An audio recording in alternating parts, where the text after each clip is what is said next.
Well, welcome everyone. Thank you guys for playing. To introduce myself, I'm Andy Michaels. I'm the creator of Slaughter Party, and I'll be GMing today.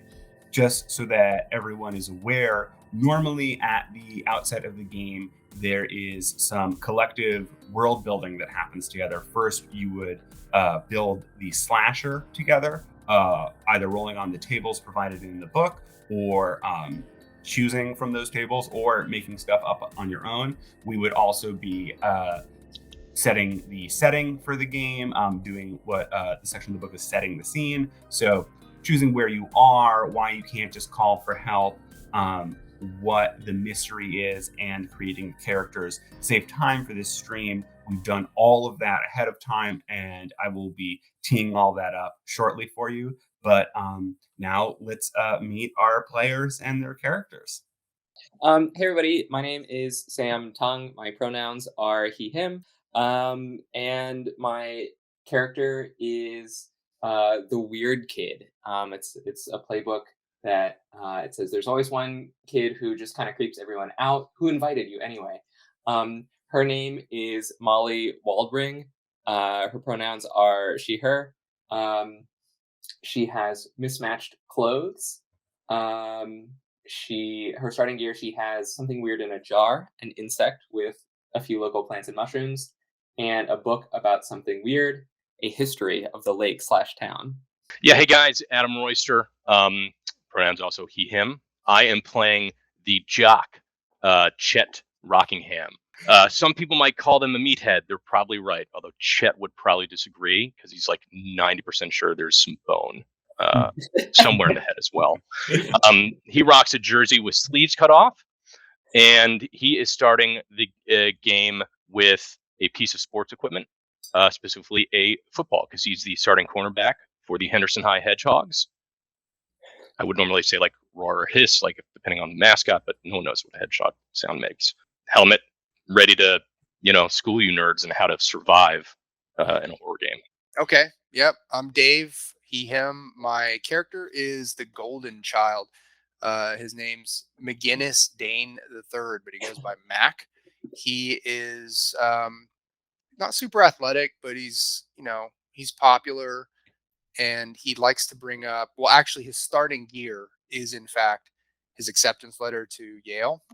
He likes to really bring that up a lot, and I think that by this point everybody else is sick of it. And he's used to being liked. He has a lot of charisma, but he also has a lot of skeletons in his closet. Yep, that's great. I didn't mention that ahead of time, but yes, we've decided our setting is a summer camp. We want to go real classic with this one. So 1990s, right? Yes. So real quick, why don't we say just what your characters are teaching at summer camp this summer? I think Molly probably teaches nature hikes. She probably is sort of the like beacon for the weird kids at the summer camp. And maybe it's something even like they have something called like Exploradome or something weird like that. A popular activity she runs is called Try Not to Think About Penguins, where the kids try not to think about penguins. And if you think about penguins, you lose. Good weird kid stuff. That's real weird kid stuff. I love it. Yeah.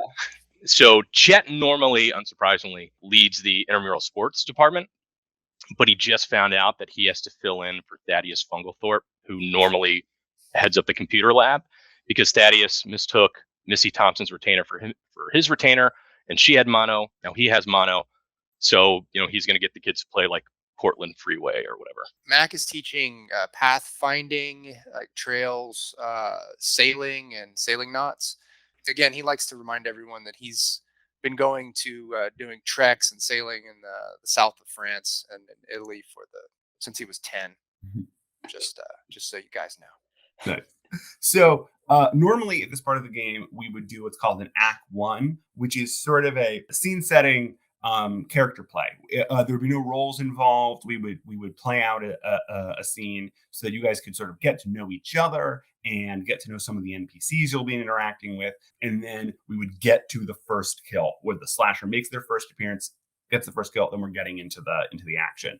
We are going to skip that today, and I've written a narrative outlining that instead, just to keep this stream moving. So it's 1995.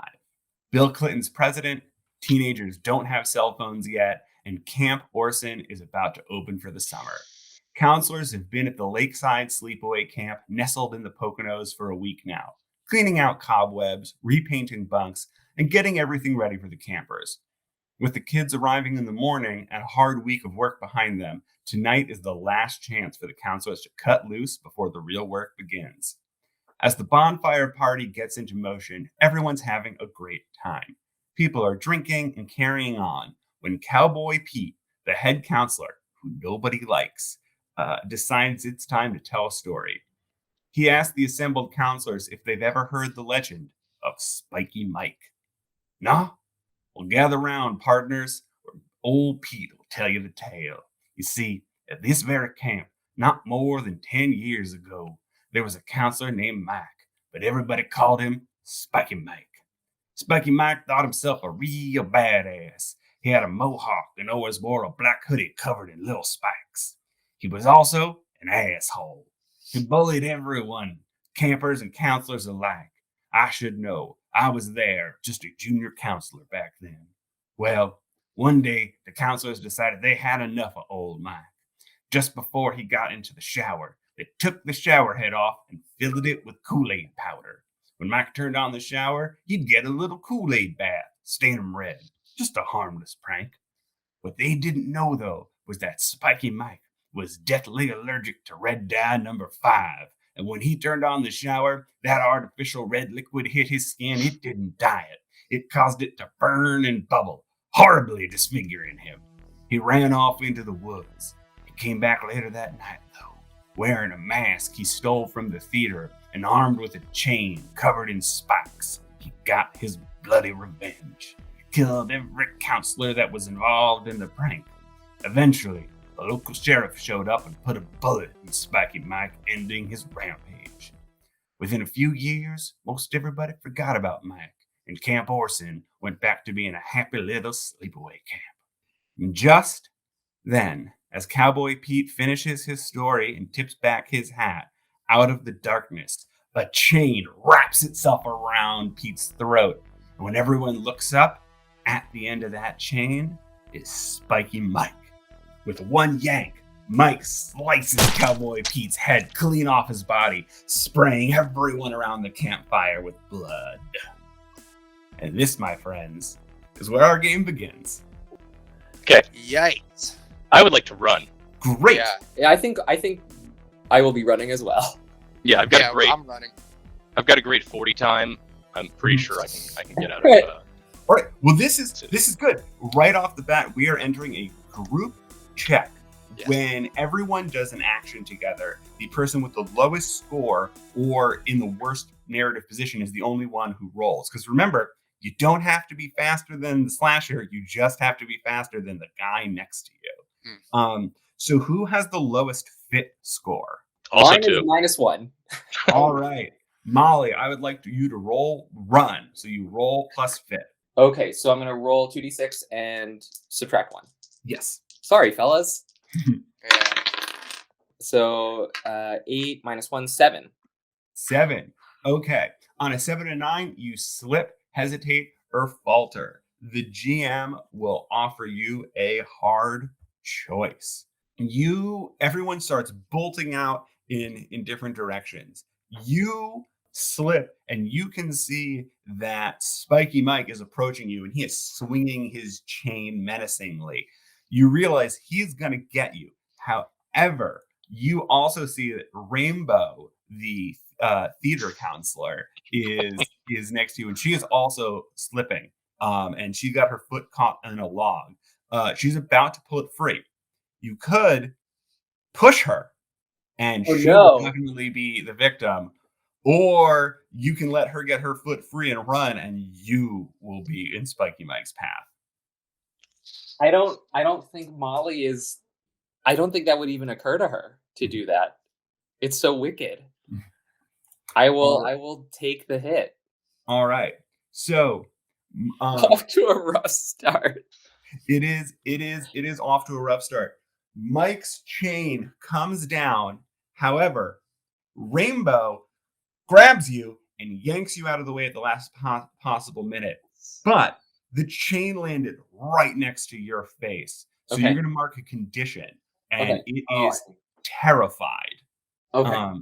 You are now terrified, and you will have disadvantage on all clever rolls. On all clever rolls. Okay. Disadvantage is Yeah. So this is, we're using Powered by the Apocalypse. It's a 2d6 system. All rolls, you roll 2d6, two 6-sided dice. If you have advantage, you roll 3 dice and take the 2 higher as your roll. And if you have disadvantage, you roll 3 dice and take the 2 lower as your okay. roll. All right. So you sort of you're up and you're running again. You guys are all running.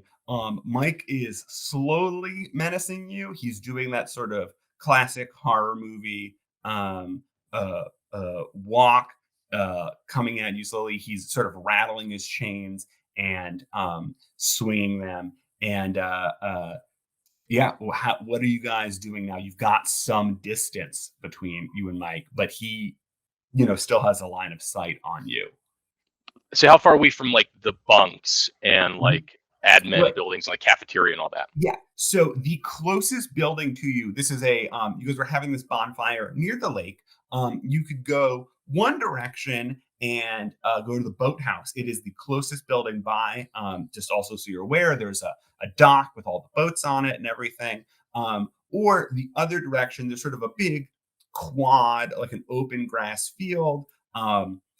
There's the camp office sort of off to the right. There are a line of bunks, the art building, all of that. You sort of make it across the field and you can get to all of that. I start making a beeline towards like the camp offices.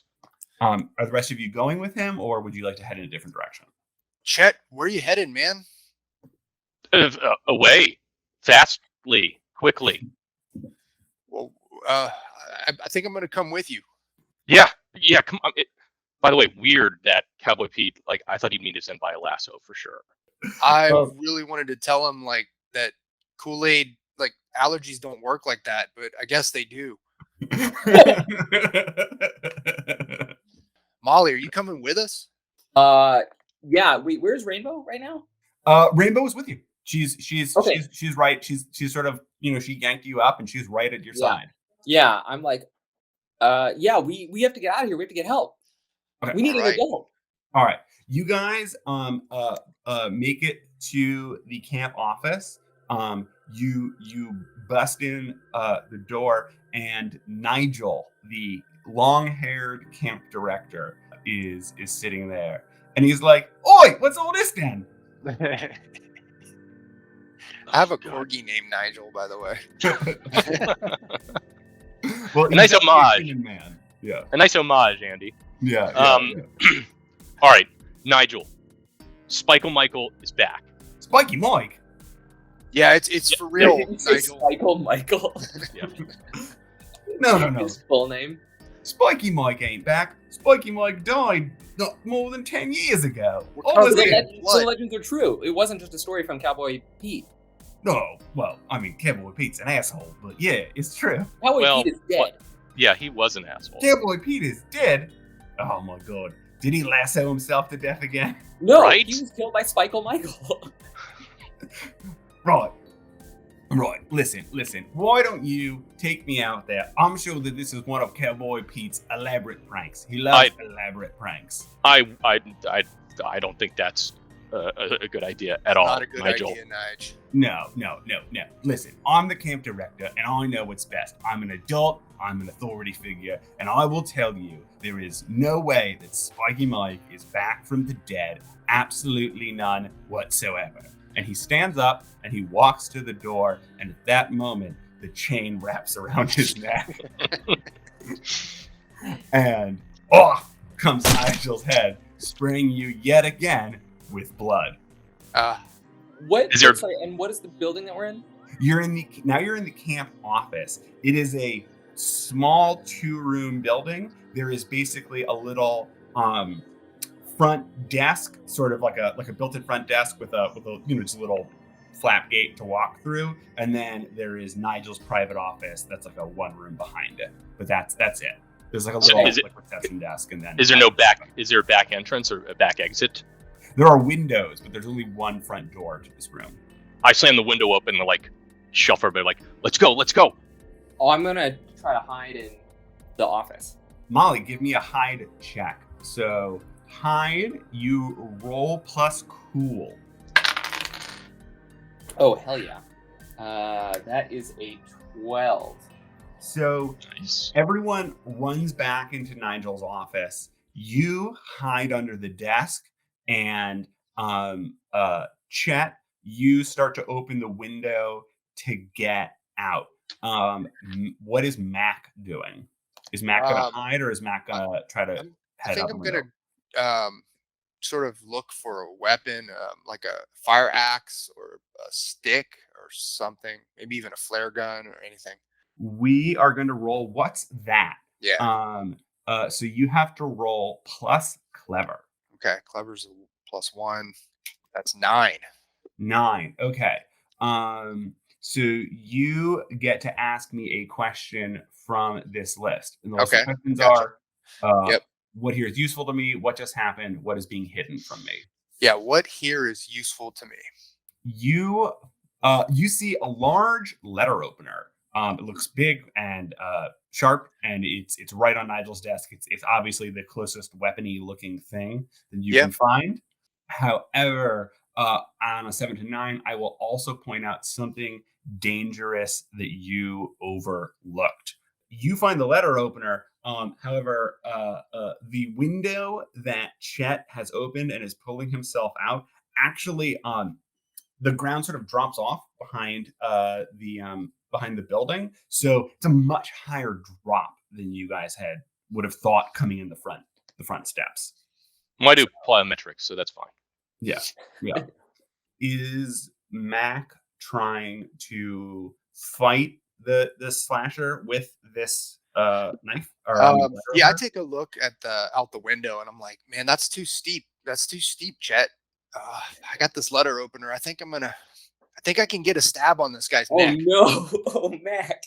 If he comes in, I'm gonna stab him. Maybe you guys can get out the window, but I gotta take a shot at this guy.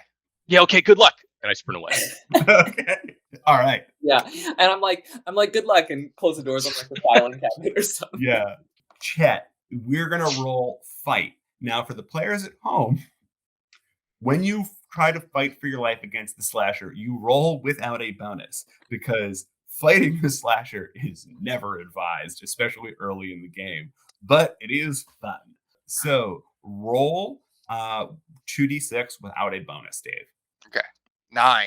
9. All right. So on any hit, you buy a precious moment to escape or for someone to help you. In this case, you are buying time for everyone else to hide and escape the room.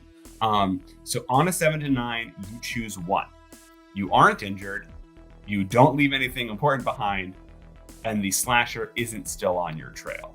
The way I see it is that I get him in the neck, and it doesn't seem to incapacitate him as much as I thought.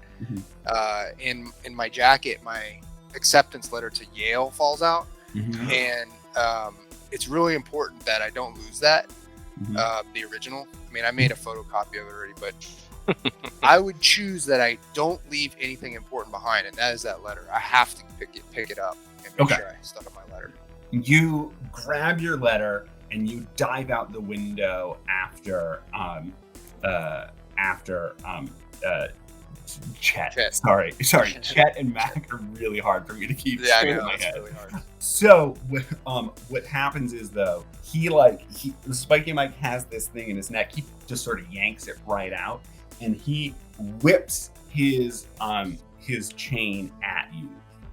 It briefly wraps around your leg as you're going out the window. You fall anyway, but it slices your leg up. Between the fall and being caught, you're going to mark the condition bleeding, and you will take a -1 to fit rolls. So your leg is pretty injured now. Yeah. But the two of you are out. However, Spiky Mike steps up to the window, sees where you are, you make eye contact with him, and then he disappears from your perspective.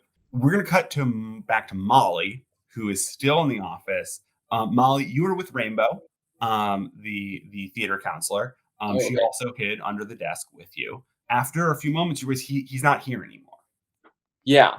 Now, I mean, I guess I don't know that, or it all happened quickly, but Mac grabbed like an interesting letter, right? I had a letter opener that I stabbed in a neck that got Right. thrown onto the ground, and my letter of Is his letter of acceptance. Oh, acceptance? your Yale letter. Okay. Yeah, Yeah. yeah. Then what I think what I want to do is like we poke our heads up Mhm. and like of course like we check the phone in the office and I'm sure it's dead. Mhm. Um Yep, doesn't yeah. work. Has to be, has to be. Okay, and so It turns out that the Nigel has decided not to start the phone plan until the following day when the Okay, campers right. actually get here. right. Because, It's because really yeah, penny he doesn't pinching. need counselors making phone calls when they should be Yeah. working. Right, Yeah. right. Nobody Okay. uses landlines anyway. So like Rainbow like probably wants to like run and I'm like no, like we should like we're here in the office and all the camp records are here. Maybe and maybe there's something we can find and we can figure out what's going on. Hmm. Nice. So You roll what's that to okay. investigate a disturbance, search for a clue, or analyze someone or something. Okay. So I'm gonna try to go through the records, although I'm like really shook up. I have terrified mark, Mhm. so I guess I have disadvantage to that. Hmm. My usually powerful brain is Mhm. scattered. Yeah. So roll plus cover, but you are rolling at disadvantage. Yes. Okay. But I do have a +2, so let's see. I get an 8. Oh, you get an 8. I Okay, got a great. 4 and a 2. So All yeah. right. So you are allowed to ask one question from that list. Okay. I think what is being hidden from me?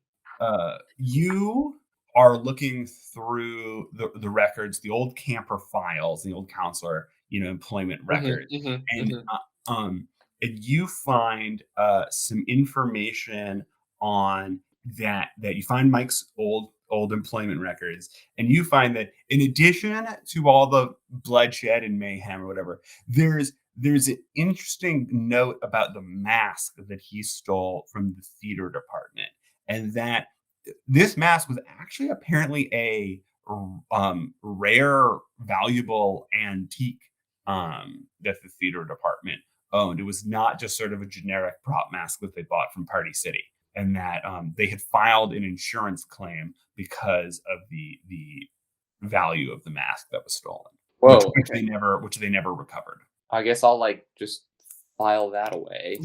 Mhm. Weird Mhm. mask. Mhm. Theater department. Antique. Never recovered. Mhm. Insured by Lloyd's of London. Okay. However, something dangerous that you overlooked is that the floorboards are very rotten and weak, and Nigel is a flippin' cheapskate. It's yeah, terrible. Yeah. real cheapskate that Nigel. And they start to creak and break beneath you and Rainbow's weight. The floorboards begin to break away. What do you do? My God. This came through a rundown. Where's Mac, by the way? Mac and Chet have hit the ground on the outside. Oh, of okay. the, Okay. on the Gotcha. outside of the thing. I So mean, I after this roll, we'll see what happens. probably just try to jump to safety. Would that be like run or Yeah, just that would do be it? a run. Probably run. Okay. Okay. Oh boy, my fit is not, as noted. My fit is Mhm. there's a little to be desired. I get a 7. So run. You slip, hesitate, or falter. Okay. So you start running towards the door to get out of there. Rainbow is just behind you, and unfortunately for old Rainbow, the building collapses on top of her. She falls through the floorboards and is not able to make it out. You make it out okay though. Oh no, Rainbow. Yeah. Okay. Her rainbow shines no longer. All right. Well, that's unfortunate. All right, but I made it out. You made it out. This info. All right. Cut to the bros on the ground. Yeah, I'm probably like running around the building Yeah. to where they are. Yeah. But while this is happening, they're gonna be separate from you for a little bit here. Yeah, I see Mac make it out. I'm like, I hear the footsteps. Like, oh, you made it. Oh, rad, man. Come on. Man, my legs hurt. Just slow down a bit for me, man. let me put my arm around your shoulder. I mean, starting cornerbacks normally don't slow down, but all right, circumstances considered. Yeah, come on. I really do appreciate the that winning pass and the homecoming game, man. That was No, awesome. Go cor- Hedgehogs. cornerback, not quarterback.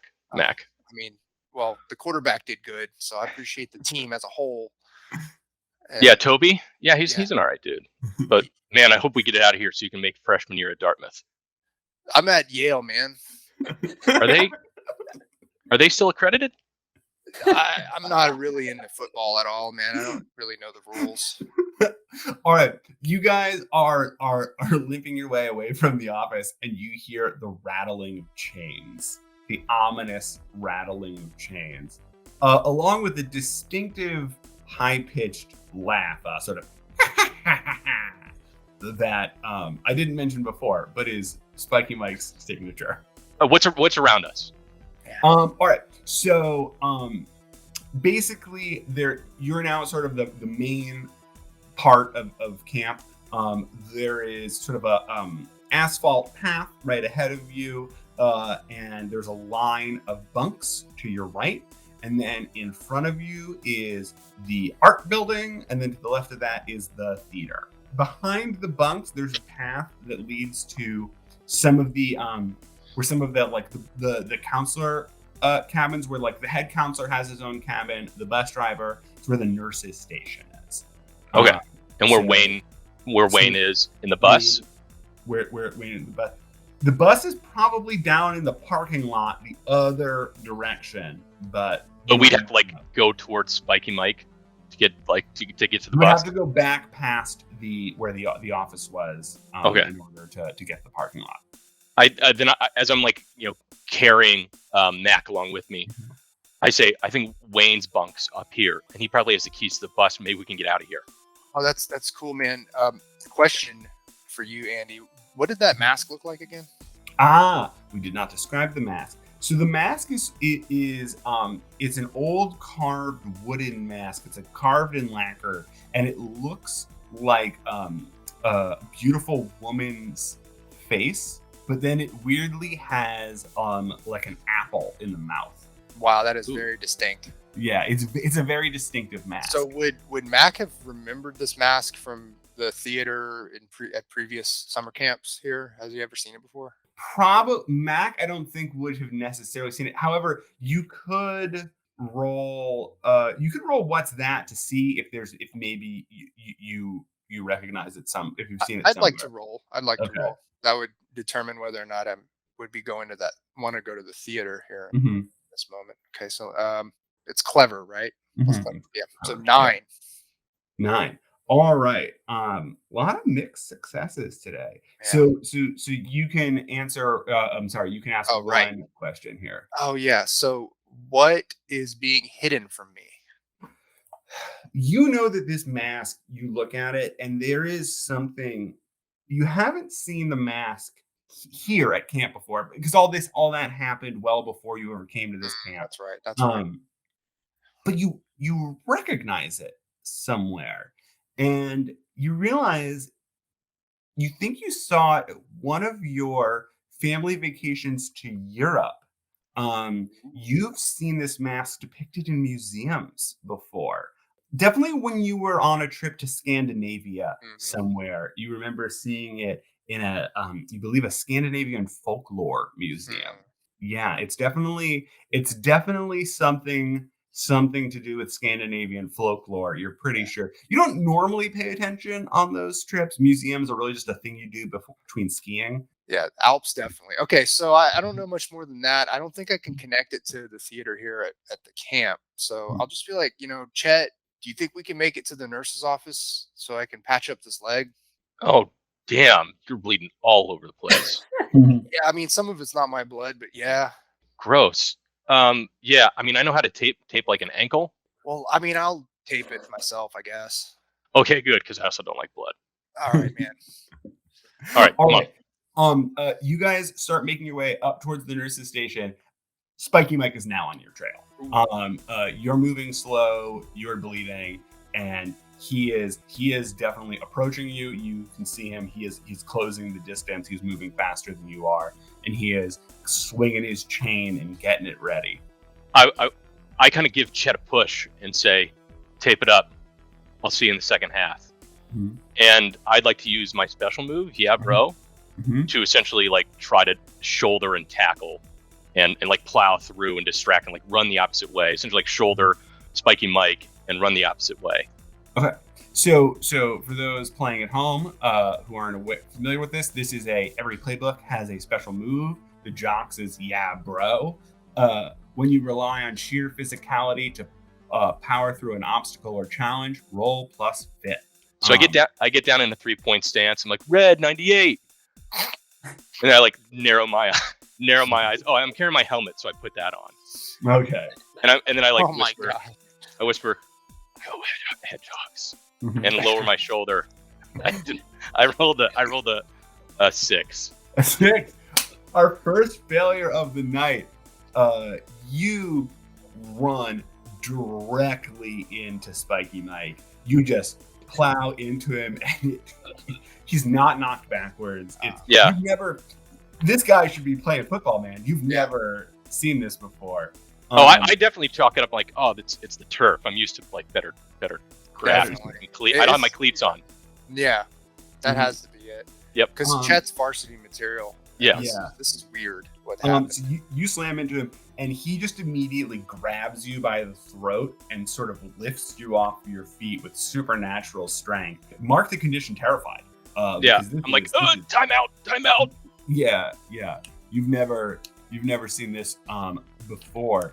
Molly, I will say at this point, you have caught back up, and you are sort of behind them, but you can see this happening.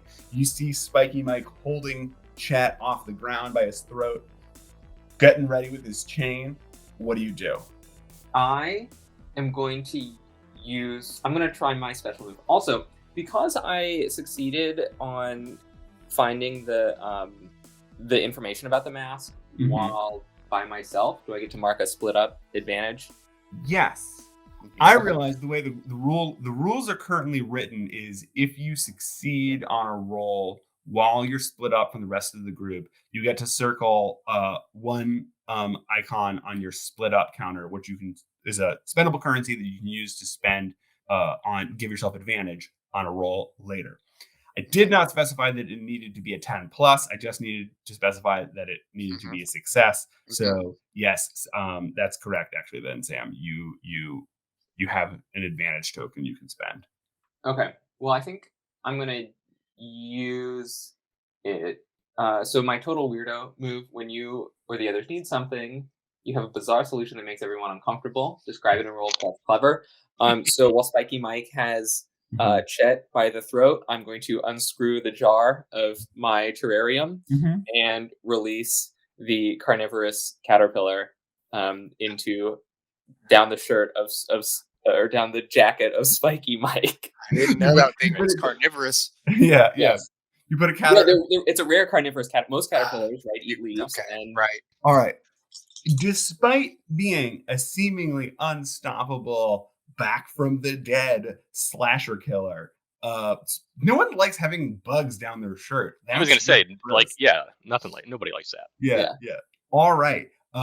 Mike immediately is like, oh! Do I need to roll? Oh, sorry. I thought you did roll. You're right. I didn't. You roll first. I didn't, and I am gonna use my advantage. Okay. Thank you for reminding me. I get a 10. 10. Oh, Perfect. Great. Very good success. So yes, what I began to describe starts to happen. It goes down his shirt, and he's like, because he's got that high pitched laugh. So now it's sort of a high pitched yowl, and he's distracted enough that he releases Chet, and the two of you can safely catch up with Mac, heading up towards the staff bunks and the nurses' station. Yeah, I'm like, thank you, Holly. All right. We're gonna. Isn't her name Molly? It Molly. is. Yeah, Molly. Okay. She doesn't correct me. Oh, I call her Holly? We're right now. We got to get away from Spiky Mike. Yeah. My opinion of you is already low. Yes. We're gonna cut to Mac Mac, up at the nurse, you're going to the nurse's station, right? Right. Okay. All right. So you get there, and Nurse Nancy is nowhere to be found, unfortunately. But you are able to get into the room. What are you going to try to do in there? Oh yeah. So I'm just looking for basic first aid, bandages, maybe painkillers. Yeah. That Okay. sort There are band-aids, some gauze wraps and stuff. You can wrap it up, but you are not expert in enough to without more time, without a serious time to sit and do this correctly, to really like do anything to clear your condition. Mhm. You do find, however, Nurse Nancy's stash of prescription painkillers. I mean, I'm just gonna, for the sake of, you know, myself, I'm gonna go ahead and pop a couple of those and pocket the rest. All right. Yeah. We are gonna roll party. Oh yeah, party. Nice. Nice. When you hook up, do drugs, or drink to excess, roll plus Love it. cool. Yeah. And oh, why is my cool -1, man? All right, let's do this. All right. 7. 7. All right. So on a hit, you feel great and you get advantage on your next roll. However, on a 7 to 9, you still take advantage, but you draw unwanted attention to yourself. So you are feeling great. However, somehow, you don't know, magic of slashers, you hear the chains rattling Yep. of Spiky Mike. Now, you also hear some moaning coming from deeper within the nurse's station. So basically, the station there, it's a small building. There's a sort of main room where you walk in, a waiting room, right? There is where the area where they see you, and then there are some like cordoned off little sort of beds with curtains around them, like you could find in an ER, right? Where kids can rest while they're recovering. And you hear some moaning coming from in there. Yeah, well, I'm gonna limp on over. Okay. Pull back the curtain. You find that they're lying on just one bed is Thaddeus Funglethorpe and Missy Thompson, who both have mono, but that has not stopped them from making out with each other. Just two nerds lying in a bed making out with each other. Guys, I thought you both had mono. Doesn't that make you tired? Well, yeah, but like, whenever we're in bed, we both have mono. That's gross, guys. Why does he sound like? So Thaddeus sounds like that, huh? All right. This is just what I think Thaddeus Funglethorpe sounds This is like. terrible. Thaddeus Why- Funglethorpe. Dad, Max like, man, oh, it's even worse. crazy story, but there's a murderer on the loose, man. Look at my leg. I'm not even joking, man. Like, Rainbow's dead, I think, and Chet almost got choked out. And it's this dude with a chain. Oh no, that sounds terrible. And at that moment, the back door to the nurse's station flies open, and Spiky Mike is there with his chain. And Thaddeus goes, "Oh, like that guy?" I guess I just try to pull them both off the stretcher to try and get them away. Try to rouse them. Okay, I think I would call that a run check. You're trying to help them escape. Okay. Before I'll roll up a run. That's fit, so Yeah. +1. Mm-hmm. Okay. 12. 12. Oh. Yeah. Awesome. Actually, here's what. Did you remember to roll at disadvantage because you are bleeding and it is plus fit? No, but I also have an advantage on next roll because of that party. Oh, you're right. So you rolled. Yeah. So that's totally correct. And for those playing at home, I think I said this, but if you have advantage and disadvantage at the same time, they cancel out. You roll regularly. So this worked really well for you. Yeah, those drugs, they're feeling great. They're really hitting just nice. And you yank these two mono-ridden nerds out of their bed where they are making out with each other and head towards the door. Nice. Mike is sort of just kind of trashing the place. He's like slashing through these hospital curtains as he menacingly walks towards you. I don't believe in science, he yells. And Molly and Chet, as you guys approach as you guys approach the nurse's station, you see Mac, Missy, and Thaddeus like bust out the front door, coming towards you in a hurry. Oh, also, Dave, mark a split up on your split up counter because you succeeded on a roll while you were split up from the rest of the party. Nice. All right, so they are all, the three of them are running towards the two of you. It is very clear that they are being pursued by Spiky Mike. I'm just like, ooh, no, mono. Okay, so we've all like grouped up though. Mm-hmm. You've all grouped up now, and just to remind you, you guys now know there's something going on with this mask that Mike is wearing, right? You figured out it's very valuable. It's something to do with Norse folklore, like. Yeah, there's something weird going on with this mask. So I figure in this moment we exchange that information. Yeah, we can like download to each other. Conversation. Yeah. I thought Europeans were supposed to be funny, like Mr. Bean. Well, not Scandinavians, man. They're more serious. Mm-hmm. It's the climate. How do you advance?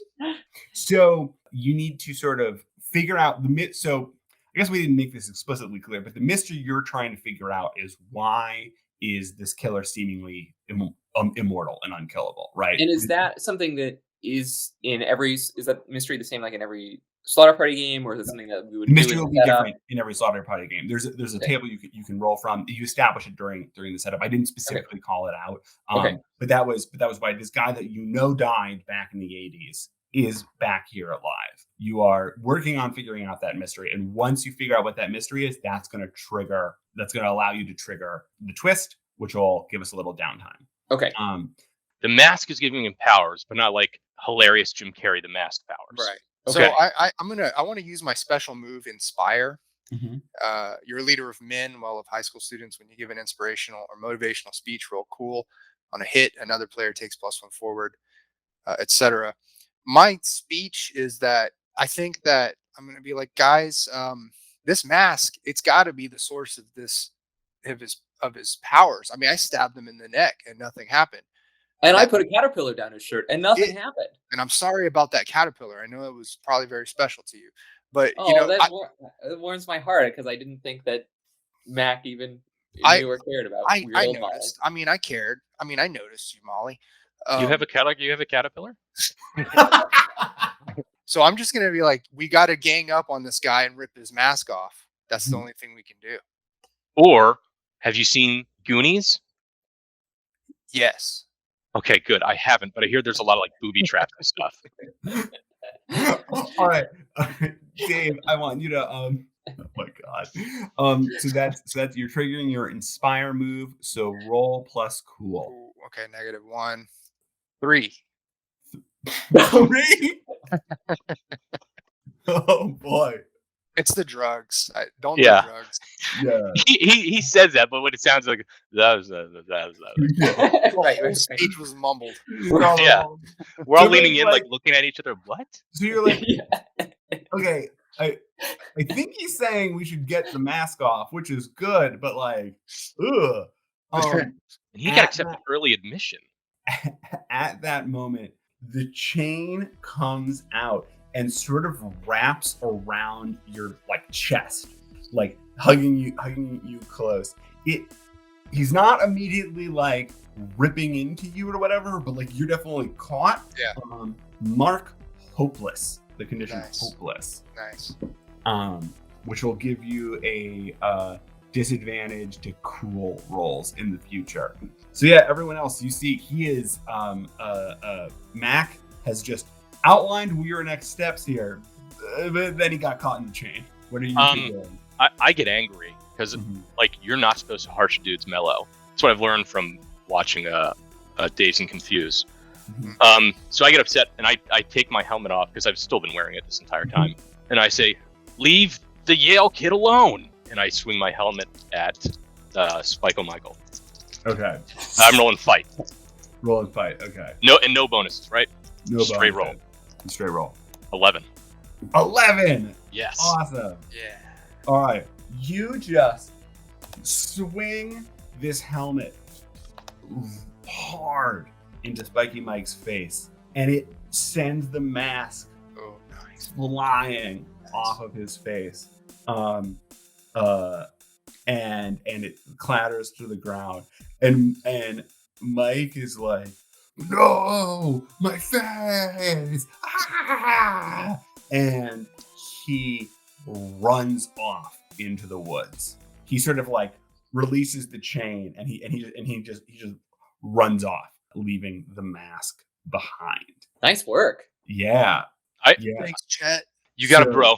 I run up to the mask, but like I'm about to like lean down, but then realize like I probably shouldn't touch this, and I look back at Mac and at Molly, Mhm.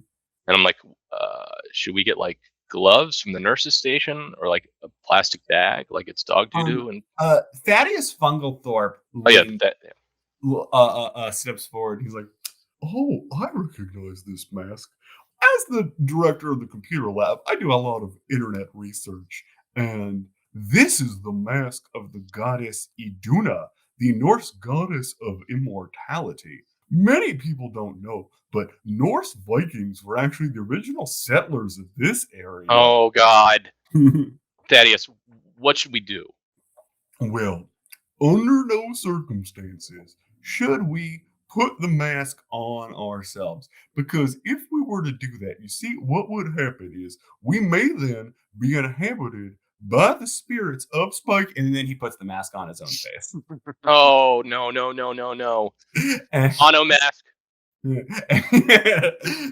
then you just hear that and go, I gotta get my chain back. And he runs off into the woods after Spiky Mike. All right, we have triggered the twist here. You guys have a bit of downtime. You've solved the mystery. Congratulations. That's only part of the battle, though, because now you know you definitely need to defeat who's ever wearing the mask and then destroy it. Missy Thompson is crying while Thaddeus is Has run off. They can't make out with his mask on. That whole apple situation's in the way. Yeah. What would happen here is you can clear a condition, or if you're uninjured, raise a stat by 1 or take an advanced move. So I will only say one of actually, those three. if you want, you can only do one of those. You can take an advanced move and leave all your conditions marked if you'd like. Okay, well, so I'll leave terrified marked because I have +2 to clever. Not to like metagame it too much, but I would say that I'm probably still terrified, and I would like to try playing with an advanced move. So Yeah, and like I don't want to get hurt for homecoming in the fall, and so I'm scared like I could get certainly killed, but possibly even injured and miss the season. So I'm keeping my condition, and I'm taking the gear up advanced move. So I spend my downtime getting ready to confront the slasher, describe the weapons I find or cobble together, and when I roll fight, I roll fit. Great. So now I get to add my fit bonus. Yeah. What is the weapon that you are cobbling together? Well, I think you got to fight fire with fire. So I'd like to find a pair of shoulder pads, you know, for armor, and then I would like to tape together a bunch of nails on the end of a football so that I can like throw the football and embed spikes upon Thaddeus, I guess now, less Spiky Mike, but yeah. All right, spike covered football. Yeah. You get some duct tape and some spikes, and you make a horrifying projectile. You're taking a back seat on this one, concussions. Okay, so I get to either clear condition or take the move, right? Yeah. Since you have conditions, I have 2 conditions, but I'm really dead set on pushing forward on the offensive here. I'm inspired by Chet, so I'm gonna choose setup. Spend your downtime laying out an elaborate trap for the slasher. You do not need to describe that trap until you spring it. Okay. But once you spring the trap, you will describe it and then roll plus clever. I put my hand on Mac's shoulder and nod him like Goonies. yeah, Goonies, I think.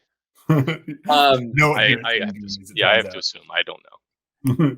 Yeah. or Home Alone, certainly. All right. Well, I was debating between setup or read up, but I'm gonna choose. But since Mac is setting up, I will read up. So read up. You spend your downtime researching how to finally stop the slasher for real. You pore over old tomes, newspaper clippings, discarded diaries, anything else you can get your hands on that might give you a clue. Ask the GM a question about the slasher's history or lore and roll plus clever. So do I do that now? Yes, you do. Okay. So I've still got disadvantage to clever rolls, but I do have +2 in clever. So here we go. Oh hell yeah! 10, 11. 10, 11. Okay, so what is your question? the curse be broken, right? How can like the immortality Mhm. be not a thing? Yeah.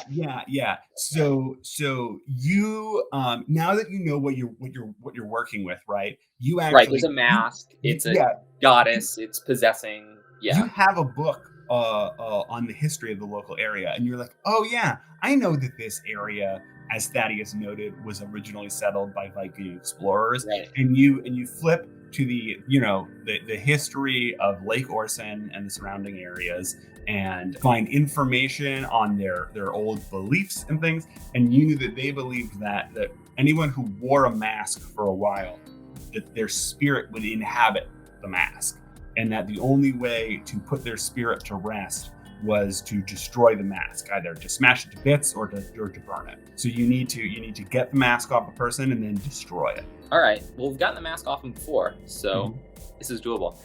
All right, we are returning from our little downtime. You guys have all opted to take advanced moves. So just to note, all of you have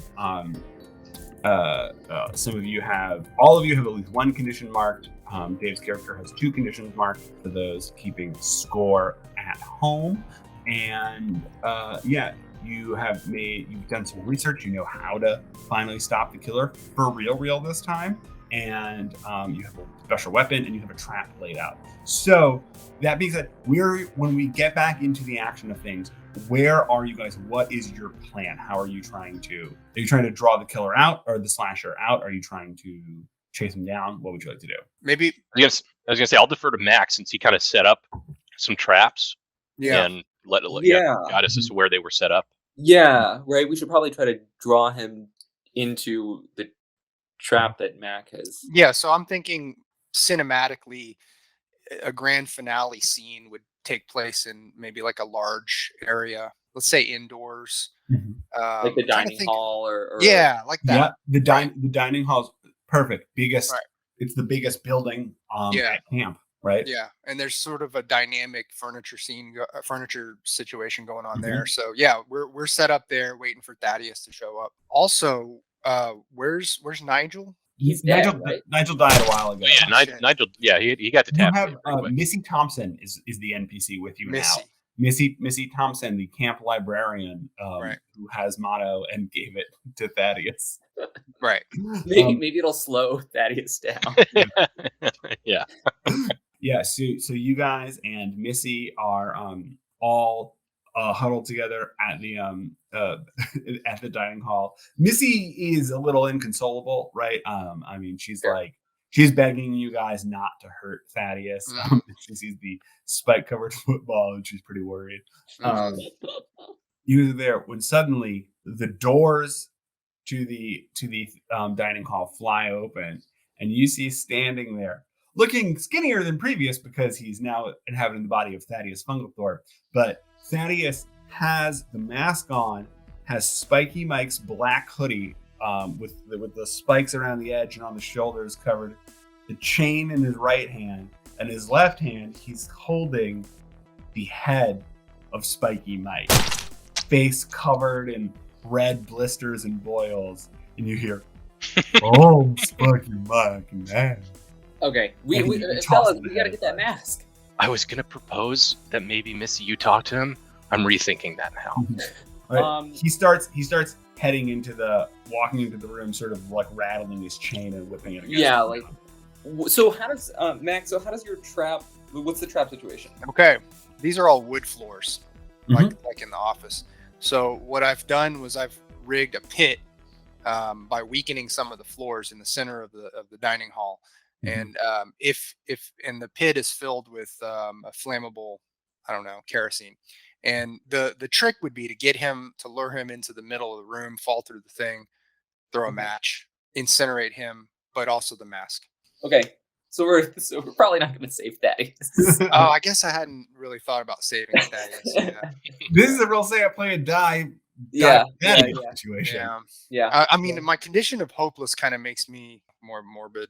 And Also, like, good luck trying to convince a court not to convict him of murder now. Yeah. This case doesn't look good. So I I like gently heft my ball in the air. I say, Max, should I draw him out? Let's do it. Go Hedgehogs. Hedgehogs.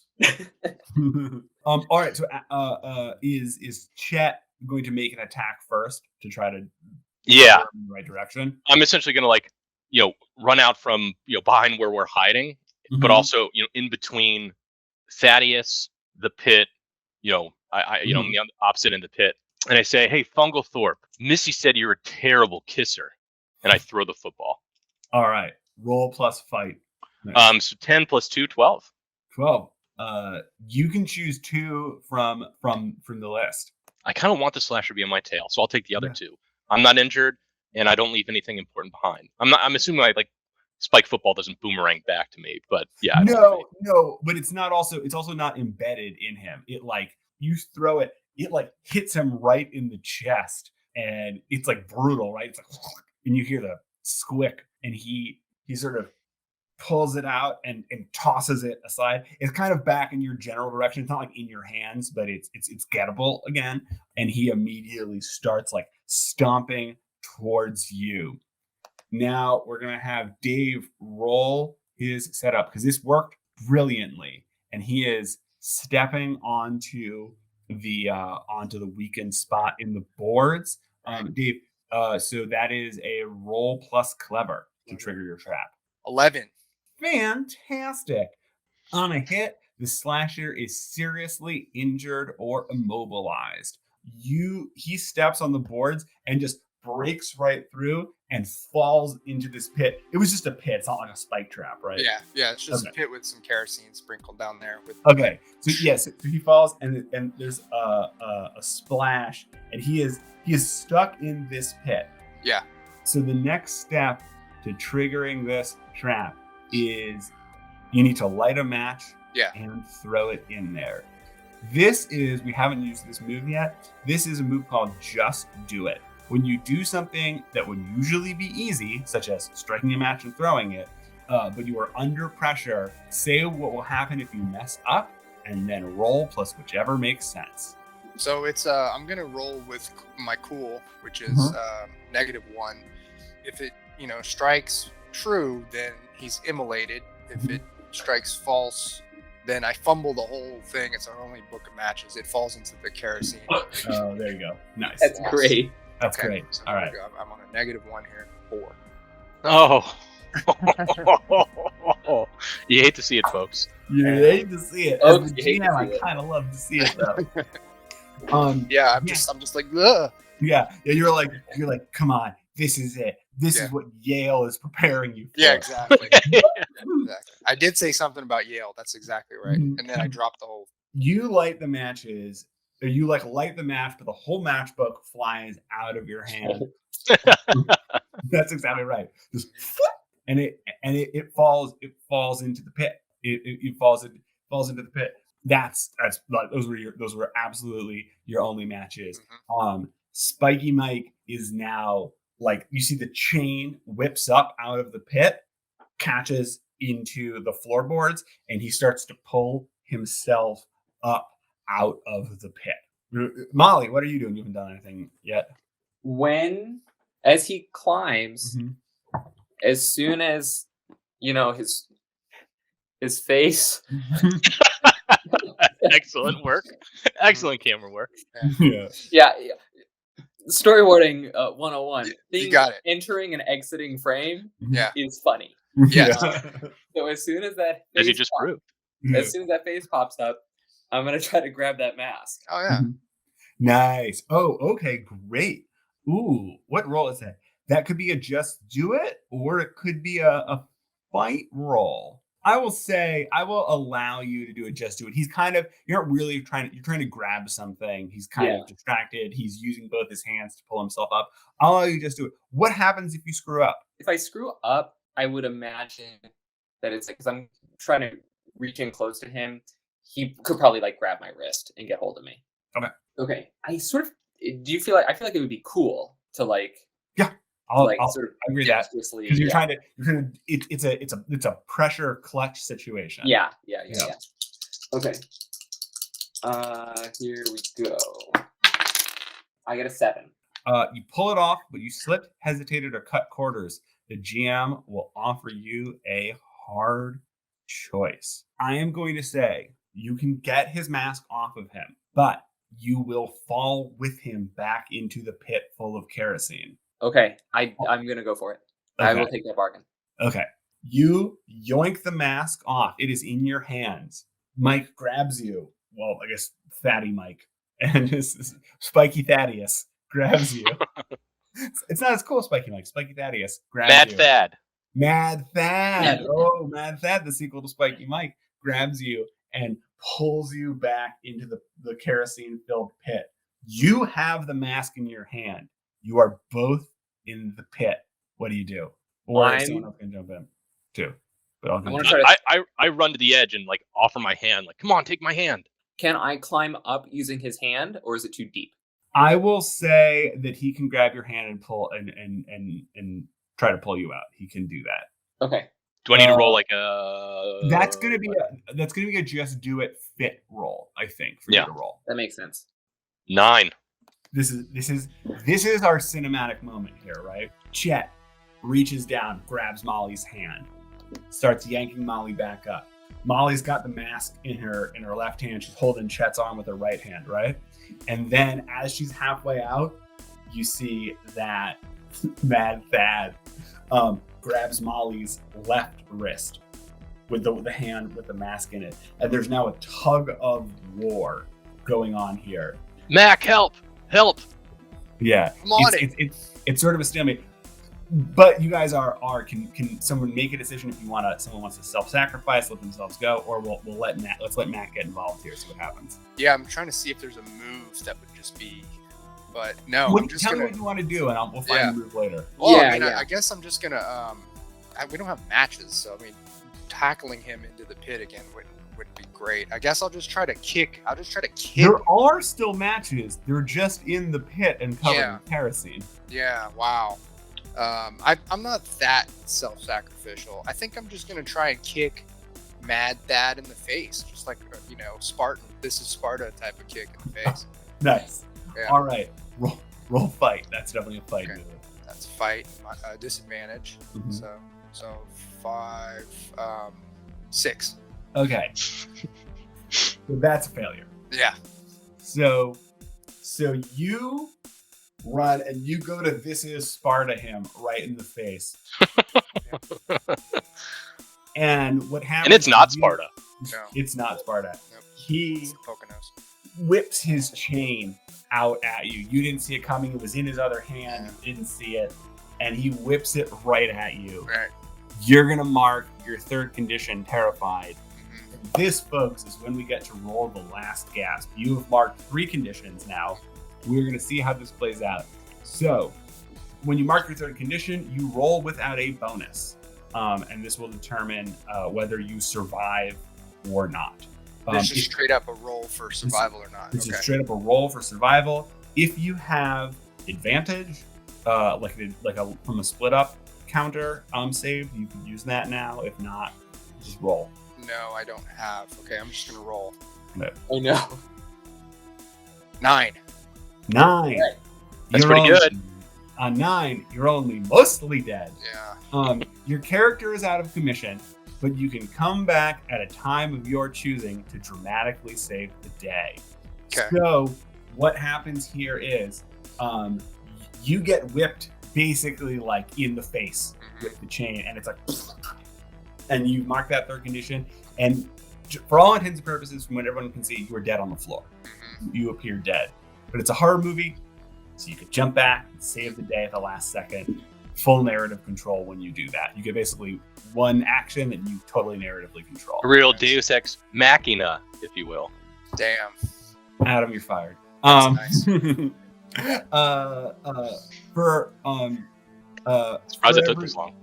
For everyone else, it looks like basically I'm just going to take a little narrative control here. Chet is able to yank Molly out. However, Molly, Mad Thad's grip on your wrist is too tight, and you release the mask as you get pulled to safety, and the mask gets left behind. My cat is Special guest. Special guest, my cat who just woke up. And the mask drops into the kerosene-filled pit. You guys see Thad grab the mask and start to pick it back up.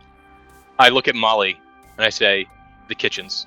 Pull the gas lines. Turn on the stove, and get." Did I get pulled up safely? You got pulled up. You're up safe now. Okay, yeah. Then like I guess I run to the. I'll do that. Yeah, I run to the kitchen. Okay. I look at Missy and I say, "Help! Try to get Mac out of here. I'm gonna have a little private huddle with our boy Thad." Okay, so yeah, I go to the kitchen and I like disconnect the gas line from the stove, and it's As she's doing that, I'm tightening my chin strap on my helmet and like adjusting my sweatbands on my wrist. All right, we're building towards the end here, so I'm gonna do a little fast and loose. I'm not gonna make you guys roll for disconnecting the gas lines or whatever. We're gonna allow that to happen. Thaddeus is putting the mask back on his face, and he is starting to climb out of the pit where he's been soaked in kerosene for a few comical minutes now. Well, I run and grab the spiked football. Mm-hmm. And as he's climbing out, I say, you know what you have to do after a touchdown? Spike the ball. I bring it down right on his face. It's like he turns, it lifts his head and masthead up. Fantastic. Great. You smash the ball down on his face. It knocks him fully back into the pit. Dave, would Chet like to? Nope, Mac. Sorry. Really hard. A lot of single syllable names that. I mean, even Adam called my character Chet earlier. Did I called your character my character's name? I didn't even catch that. Sorry about that, Chet. Yeah, no problem. Does he want to jump back in and dramatically save the day here? Yeah, I mean, I guess he'll just try it. You know what? He's gonna find there's camping equipment, what do you call it, python or something. Mm-hmm. He sees one, and he's gonna just strike it on a table chair, on a metal chair. Leg. Yeah. Mm-hmm. Knowing, just create the spark. Yeah. Before he does that, he tells Chet to run. He's like, run. A tear rolls down my eye, and I go, "Go Hedgehogs! Go Hogs, and I run. Man!" And Ithaca's gonna miss you next year. It was Yale. Yes. Chet, Molly, and Missy sort of slow-mo run out of the dining hall as Mac strikes the metal spike against a metal chair, causing the sparks. You can see that sort of wavy lines of gas filling the room. You see Thaddeus sort of is down in the pit with a spiked football, sort of nailing the mask to his face, and just waves of flame engulf, and the whole dining hall explodes into flinders, raining down all over the place. You guys, the three of you that survived, get thrown onto your backs as you see the sun is rising over Camp Orson. A new day dawns, and a bus full of campers pulls into the lot. Right, we're walking out of the woods, covered in blood, and the parents about to drop their kids off. And you're all three of you just standing there covered in gore and yeah. And thus ends our game of Slaughter Party. Wow. Good. Excellent job, everybody. Yeah, great stuff. Yeah, Great. Good game. Good flow, good design, man. Mm-hmm.